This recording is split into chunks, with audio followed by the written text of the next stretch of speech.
ఇది ప్రజల తిరుగుబాటు.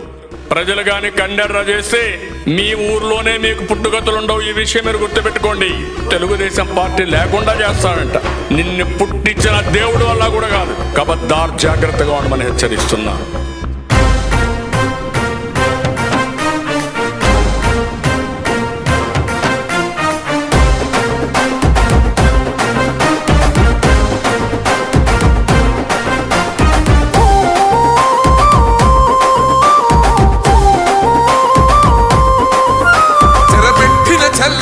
నిలబడ్డడురా భయపెట్టిన చల్